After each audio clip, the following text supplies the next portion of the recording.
Hey everyone, இன்னைக்கு October 15 இன்னைக்கு international day of rural women. Village சைடில் இருக்க விமன்லாம் இருக்காங்களே அவங்கெல்லாம் அக்ரிகல்ச்சரோட பேக் போனாக இருக்காங்க.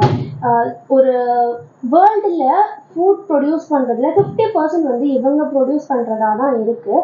ஆனால் அவங்க வந்து அதில் 20% கூட ஓன் பண்ணுறது கிடையாது. நிறைய கண்ட்ரீஸில் இந்த ரூரல் விமன் தான் வந்து 60 to 80% of the agricultural work வந்து பண்ணுறாங்க. ஆனால் நிறைய இடத்துல அவங்க வந்து ரொம்ப கம்மியாக பே பண்ணப்படுறாங்க when compared to men. அது மட்டும் இல்லாமல் நிறைய இடத்துல வந்து பே பண்ணவே படுறது கிடையாது. டிஜிட்டலி இவங்க வந்து முடக்கப்படுறாங்கன்னு தான் சொல்லணும். இந்த இந்த கேட்டகரிஸில் வந்து 27% ஆஃப் த பீப்புளுக்கு வந்து ஒரு இன்டர்நெட் ஆக்சஸோ இல்லை வந்து எக்கனாமிக் ஆப்பர்ச்சுனிட்டிஸோ எதுவுமே கிடைக்கிறது கிடையாது.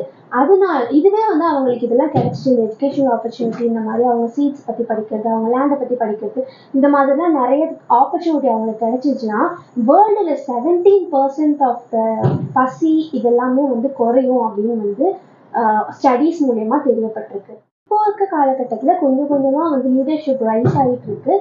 லைக் அவங்களே வந்து செல்ஃப் ஹெல்ப் குரூப்லாம் க்ரியேட் பண்ணிக்கிறது அண்ட் எக்கனாமிக்கலாக ஒருத்தர் வந்து சப்போர்ட் பண்ணிக்கிறது, இந்த மாதிரியான நல்ல விஷயம் நடந்துட்டு இருக்கு.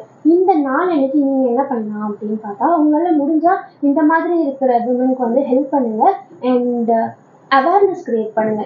இந்த மாதிரிலாம் நடக்குது அப்படின்னு தெரியாமல் இருக்கிற நிறைய பேர் இருக்காங்க. ஸோ அவேர்னஸ் கிரியேட் பண்ணுங்க. நம்மளும் வந்து இதில் ஒரு பார்ட்டாக இருப்போம். இந்த மாதிரி இன்ட்ரெஸ்டிங் இன்ஃபர்மேஷன்லாம் தெரிஞ்சுக்கணும்னா மறக்காம சேனலை சப்ஸ்கிரைப் பண்ணிடுங்க. பாய்.